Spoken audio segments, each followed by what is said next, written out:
On the night I decided to confess to my crush, I got drunk because he didn't show up.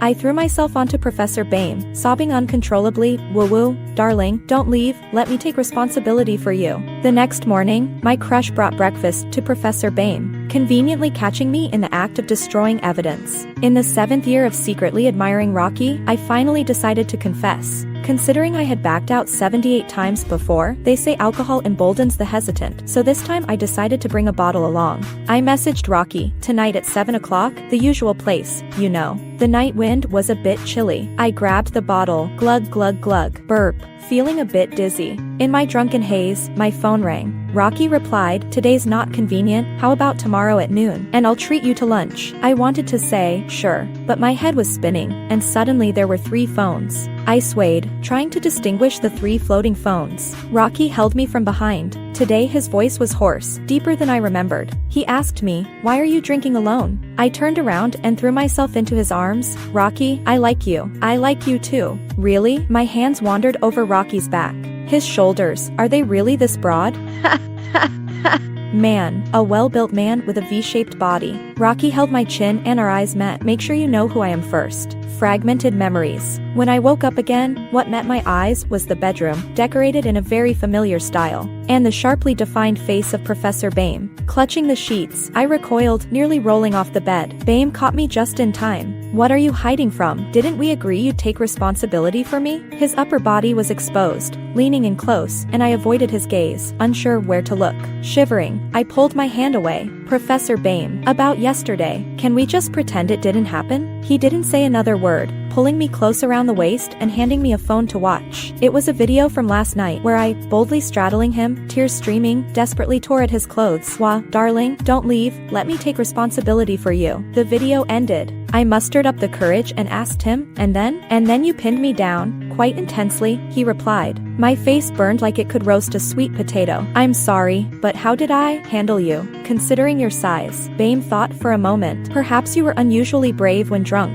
"What? Don't want to take responsibility?" I was speechless. He then showed me another video on his phone. It seemed to be after the incident. Shamelessly, I hung on his neck, rubbing my face against his throat. "Darling, I love you, we'll never be apart. Is that enough?" Bame asked. "Do you want to see the specific details?" Damn, there were specific details. I screamed and snatched the phone from him, quickly deleting the album. Good grief, he scared me. There were no specific details at all. I breathed a sigh of relief when a message popped up on Bame's phone. "Rocky, breakfast is ready. I'm coming up." Wait, Rocky, isn't he the one I secretly admire? Why is he buying breakfast for Bame? Bame is the youngest professor in the College of Science. Also, the most ruthless. In my 4 years of college, I barely scraped through 3 of his courses, especially advanced mathematics, where I had to retake the exams every year. If it weren't for Rocky helping me with exam predictions and preparations, I would have likely delayed graduation because of advanced math. However, now, the 2nd day after graduation,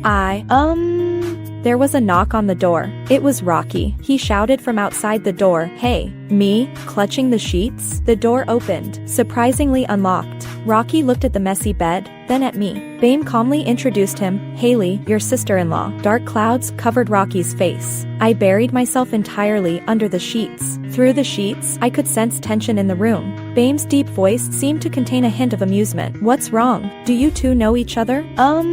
Could she be Haley, the one you've secretly admired?" Rocky asked. "I'm sorry, Rocky," I muttered. "Once again, I'm too late," he replied in a restrained voice. I felt like I was going to explode under the sheets. I like Rocky. Why did he have to miss the day I confessed? I got drunk, mistook Bame for Rocky, and ended up sleeping with him. I saw the video. It was me who took the initiative. At most, Bame hesitated. Outside, Rocky's voice, filled with suppressed anger, came through. "Bame, is this why you had me bring breakfast? Just to show me this?" "Yes," Bame said firmly. I couldn't help but push him with the sheets covering me. "You jerk." Bame smiled at me knowingly. Rocky placed the breakfast aside, his voice clearly suppressing anger. "Haley, get dressed. I'll be in the living room waiting for you." Rocky left. Bame grabbed the blanket wrapped around me, exerting a slight force. Should I leave too? I hastily tightened the blanket. No. Alright, I'll stay then. I said don't tug on my blanket. Bame looked amusedly at me. What about me? Should I leave? Yes. As soon as I spoke, he pulled the blanket with a sudden force. I desperately held onto it, barely preventing it from exposing me. Watching my nervous state, he unexpectedly lifted his hand and gently rubbed my head. What's wrong, kid? You seem to enjoy my doing as I please. But it was you who took advantage of me last night. I felt ashamed and embarrassed, wanting to bury myself entirely under the blanket, which I actually did. I'm sorry. He held me tightly in his arms through the blanket. Haley, give up on him. What kind of man makes you wait for 7 years? His grip tightened, making it hard for me to breathe. It hurts. He let go of me finally. You said it yourself last night, that you'd take responsibility for me. I heard his footsteps gradually move away, then the sound of the door closing. I peeked my head out from under the blanket. Finally, I could breathe a sigh of relief. Wrapped in the blanket, I started searching for clothes everywhere. None. Damn it. Professor Bame usually looks decent, but could he have some kind of secret habit? But I couldn't go out naked. I had no choice but to rummage through his wardrobe for clothes. Just as I remembered, most of his clothes were in black, white, gray, or other low-saturation cool tones, much like his demeanor in class: elegant, strict, and distant. My pink and white coat hung limply at the far left of the closet, fluffy like a little lost bunny amidst the steel and concrete. So, where did my underwear go? I couldn't exactly go commando, could I? But that was better than being pixelated from head to toe. With a deep breath, I loosened the blanket and discovered I was wearing the white dress I had carefully chosen yesterday. It was too thrilling early in the morning. I hadn't even realized I was dressed. Therefore, since I was perfectly dressed and Bame had that look of being ready to yank the blanket off me anytime, who was he doing it for? Suddenly, I realized my body felt perfectly fine. I rushed to the bed, where the white sheets were as pure as snow. Did Bame deceive me? Did we really not sleep together? I messaged Bame in confusion. When I opened my phone, I didn't know how to phrase it. Did I not sleep with you? It felt strange. Did I not sleep with you? That seemed even weirder. As I wrote and deleted, unsure how to begin the first sentence, Bame beat me to it. After you got drunk last night, you ripped my clothes off, but didn't take off your own. I really wanted to return the favor, but my upbringing doesn't allow me to take advantage of others' vulnerability. So, I reluctantly waited for you to consent before doing so. Me? No wonder I had to take responsibility for him. Turns out, the one with the broadest shoulders and greatest sacrifice was him. I put on my coat and cautiously pushed open the bedroom door. On the sofa in the living room, Rocky and Bame sat at opposite ends. Seeing me, Rocky's Adam's apple moved hesitantly. Haley, how are you feeling? Is there anything uncomfortable? As he said the last 3 words, his voice dwindled into resignation, his fair fingers clenched into a tight fist, joints faintly bluish from exertion. Bame's intense gaze fixed on me. His stare made me too uneasy to respond. I quickly lowered my head and whispered to Rocky, I'm fine. Rocky's eyelashes trembled slightly. Bame has already told me about yesterday. I was a bit confused. If Bame had already told him, why did Rocky ask if I was feeling okay? Rocky continued sorrowfully. Haley, I figured out that you wanted to confess to me when you went to pick out the dress. I just thought, confessions like that shouldn't be left to girls. I was planning to confess to you at noon today. No, wait. I interrupted Rocky. How did Professor Bame tell you? Rocky seemed reluctant to recall that painful memory. His face turned slightly pale, and he didn't speak. Instead, Bame laughed. I told him that you wanted to confess to him yesterday, but he didn't show up. So, you got drunk and did some embarrassing things to me. Any issues? No. Then carry on. I turned to look at Rocky. He looked utterly heartbroken. Something about that conversation just didn't sit right with me, but I couldn't pinpoint what. Bame spoke the truth, didn't he? So why did it all feel a bit off? Just then, my phone rang. It was a message from my best friend Serena. Haley, look at this. Rocky ordered a huge bouquet. The picture showed a large bouquet of roses, pink and white with silver ribbons scattered on top. Guess who he plans to confess to? I replied, no need to guess. Rocky and I are together. Now, together? I checked the time. 7 in the morning. Serena said, there's a rumor you didn't go back to the dorm last night, and now you're with Rocky. Wow, the academic ace Rocky looks so proper. I never expected him to be like this. Don't worry, he'll take care of you. If he doesn't, I'll knock his head off. I knew Serena must have misunderstood, but I didn't expect the misunderstanding to continue. Right after Serena's message, I received a message from Rocky's roommate Tony. Tony said, damn, I was wondering why Rocky didn't come back last night. Turns out he went to make up for lost youth. I'll send a car for your wedding. Wishing you both 100 years of happiness and early childbirth.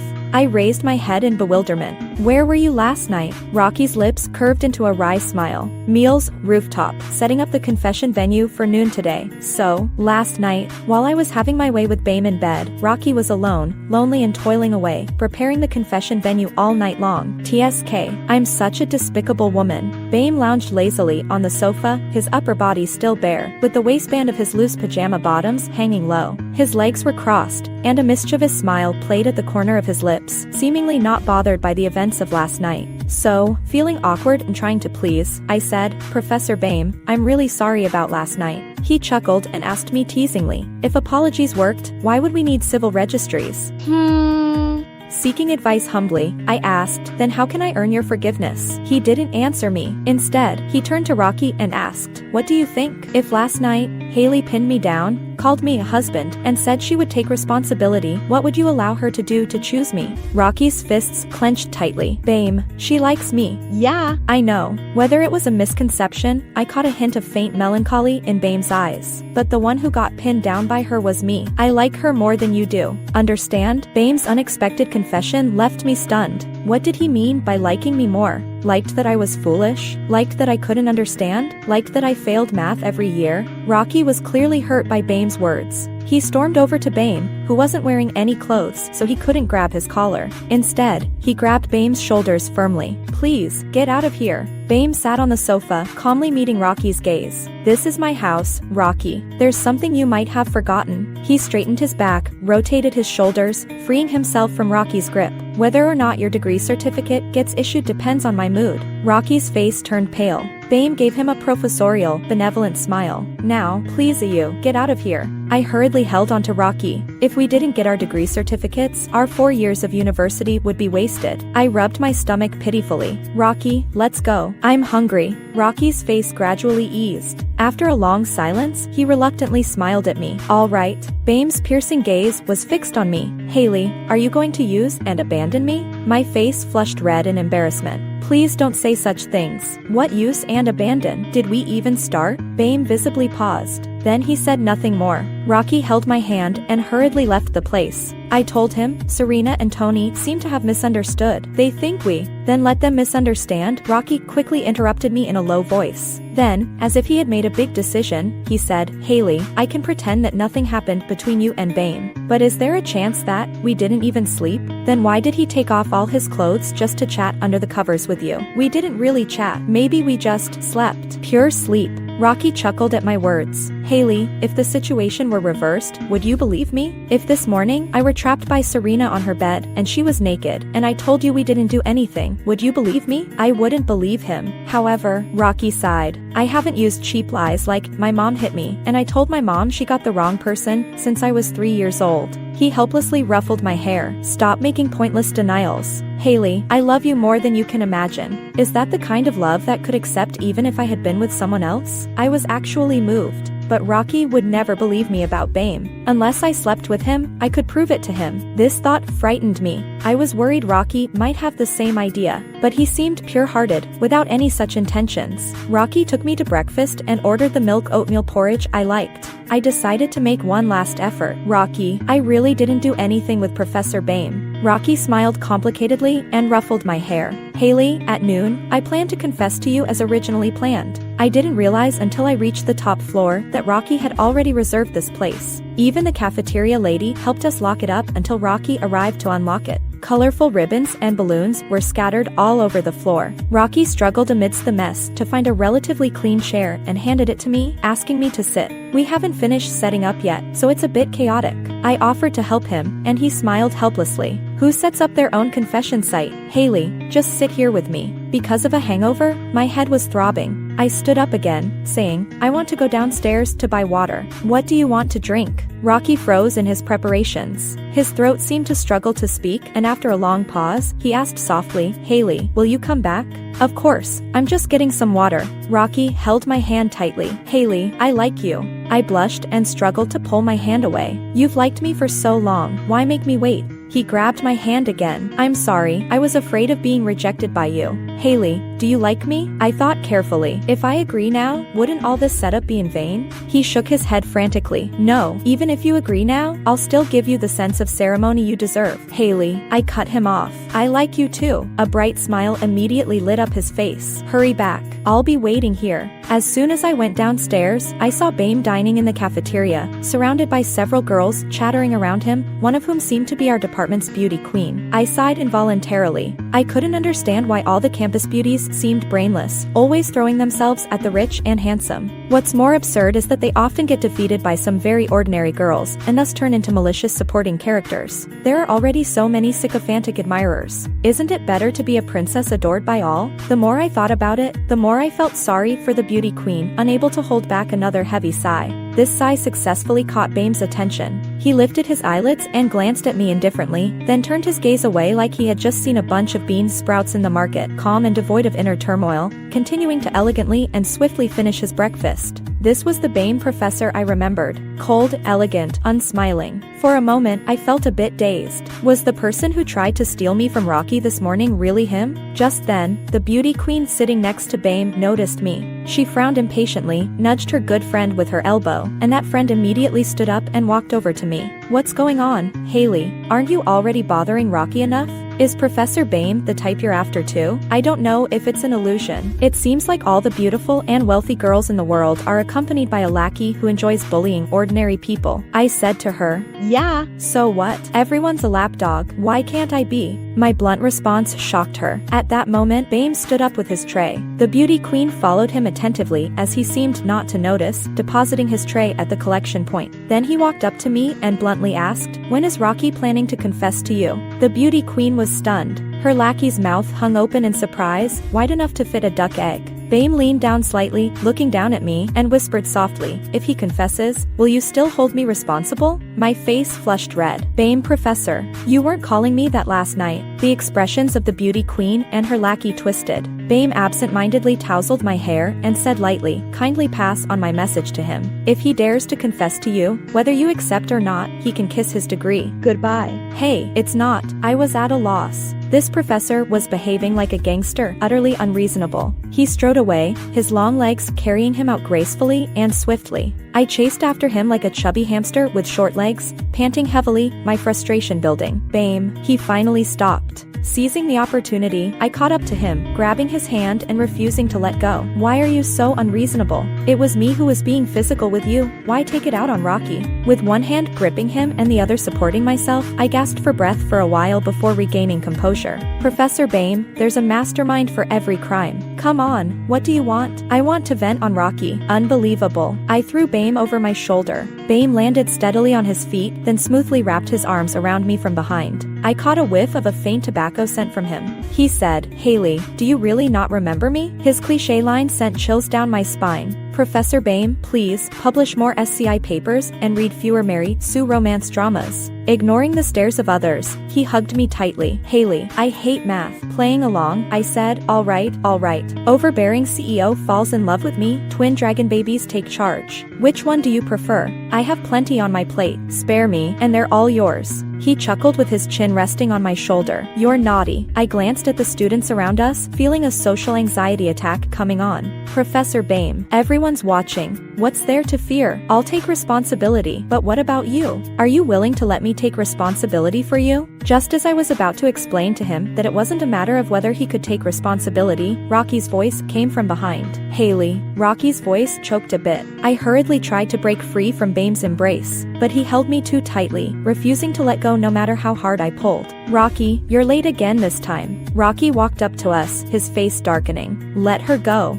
Instead of releasing me, Bame tightened his embrace even more. Oh, just one word, dripping with sarcasm. Rocky's anger surged. His graduation certificate and degree were slipping further away from him. I shouted at him desperately, Rocky, I like you. I've liked you for 7 years. What happened with Bame Professor is just an accident. Don't act rashly. Graduation is important. I really only like you. Bame abruptly stiffened as he held my hand tightly. Then, as if he had gone mad, he squeezed me into his chest. I was almost out of breath from being squeezed, and then suddenly he completely let go. The pressure around me suddenly dropped, and I dared not look back. The faint tobacco smell on Bame suffocated me. I don't know how long it passed, but he hugged me again, and his warm breath brushed against my earlobe. He asked me, "Won't you give me a chance at all? It was me who liked you first." Rocky stared at him with bloodshot eyes, like a wolf about to hunt. I had liked him for 7 years, but had never seen such a deep-seated anger and resentment in his eyes. I struggled to break free from Bame's grip. "Professor Bame, please restrain yourself. Don't ruin your reputation." Unlike before, this time, I easily broke free. Bame chuckled lightly, his laughter trembling slightly. "Haley, I'm not fond of being a professor. What use is there in preserving my reputation? He helped you study. You must be touched, gentle, caring, humble. You like this kind of man. I can't." "Then why didn't you tell me earlier that you liked the study tyrant?" "You don't really like the study tyrant. You just like him. You like Rocky." Memories of what had long passed began to wildly grow in my mind. Bame stood behind me, cradling my face in his hands. He ground his jaw against the top of my head through gritted teeth. "Is it just a matter of taking a piece of candy from you? Why treat me like this? Your 7 years are 7 years. What are my 10 years? Study tyrant. 10 years. Candy." The sparse clues painfully pointed to a long-ignored memory. It had been too long. No matter how hard I tried, I couldn't remember. I just vaguely remembered 10 years ago, when I didn't even know Rocky. Professor Bame's dignified mask instantly shattered into pieces, the undeniable ferocity seeping through, echoing someone from my memory. But I couldn't remember. That's as far as it goes. Rocky grabbed my wrist and pulled me away from Bame's embrace. "She likes me, can't you hear?" Rocky's earlobes reddened slightly, whether out of anger or shyness. He shielded me behind him, just like he did when we first met 7 years ago, looking up at the man in front of him with a mixture of timidity and determination. "Stop teasing her." The tide of memories burst through the dam of time, and the blurry face from my memory began to clarify. I peeked out from behind Rocky, and indeed, Bame's profound features matched the person in my memory. But I couldn't understand. Wasn't that person terrible at academics? If they were really the same person, why did he end up becoming our professor while still in school? Rocky? That name finally broke free from the mound of memories. Bame raised his lips slightly at me. "You don't remember me?" My world collapsed in an instant. "I don't understand. You're only a few years older than him, right? Didn't you even repeat a grade?" "You, Haley." Rocky interrupted me, sounding a bit annoyed. "Give Professor Bame some face. After all, he's still my brother." My confession with Rocky was completely disrupted. The hastily prepared backdrop was like our relationship with Rocky, unprepared and hastily thrown into the trash can. Bame quietly resigned from his job, causing a sensation in the Science Academy. According to Serena, his resignation letter only had one sentence: "Heartbroken. Going home to drink." The school leaders went crazy.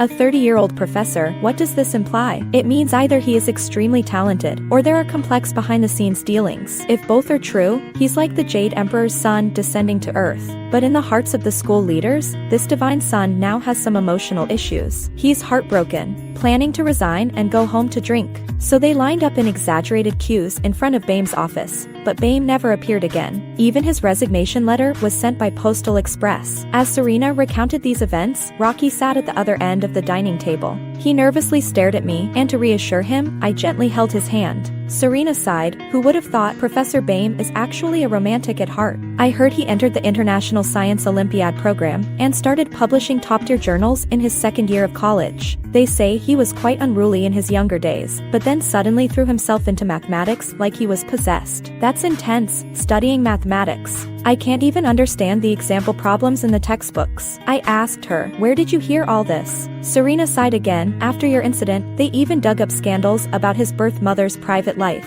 Our school's anonymous forum even has people saying, trashiness is genetic, his mom likes to ruin relationships, and so does he, not sparing even his own brother. Haley, you surely must know something about this? Of course, I couldn't possibly be completely unaware. I've known about the rotten stories from Rocky's family since I was very young. That's why I think Rocky is so special. His dad plays around in the entertainment industry, his mom and ex-wife fight every day. and his brother is a troublemaker causing problems everywhere. In such a terrible environment, how did they raise him to be such a pure and gentle young man? Serena leaned on the table, stretching her body. I'm really curious, how did Professor Bame suddenly fall in love with mathematics? A complex emotion gripped my heart. If I remember correctly, he should have confessed to me when I was younger. Back then, I said, your grades are too low. I like top students. At that time, the school was obsessed with teacher-student romances in fantasy novels. Perhaps that's how he gradually transformed from Rocky into Professor Bame. Rocky suddenly interrupted Serena's gossip in a soft voice. He said, Haley, could you go back and get my headphones for me? Serena looked a bit awkward. Really, Rocky? You want Haley to go back?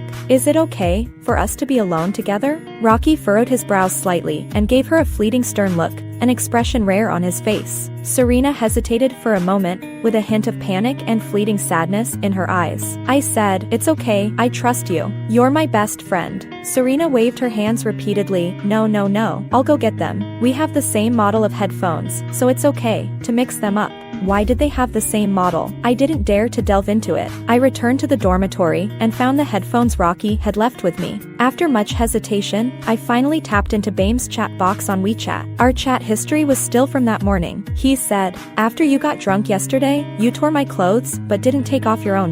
I actually wanted to tear yours off in return, but the education I received doesn't allow me to take advantage of others. So, I can only reluctantly wait until you agree before doing so.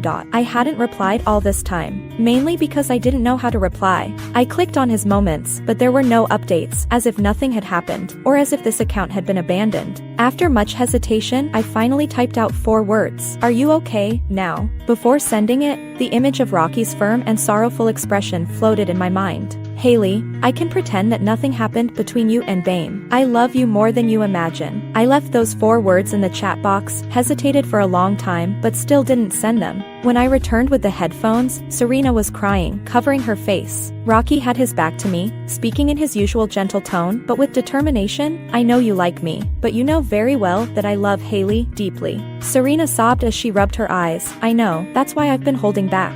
But that night, someone saw Professor Bame carrying her back, and she was holding onto his neck, calling him husband. What should I do then? Should I investigate? Would that help? Rocky sighed softly. Serena, I know you've waited for me for many years. My answer remains the same. I'm sorry for disappointing your love. Don't be foolish anymore. You won't wait for me. I brought up Bame's chat box again and started deleting. Are you okay now? As I deleted the last word, a strong smell of alcohol hit me. I'm not okay. Do you feel sorry for me? I turned around and saw Bame standing beside me against the light. He slightly bent down, looking down at me from a higher vantage point, with a hint of stubble on his face, appearing tired and dispirited.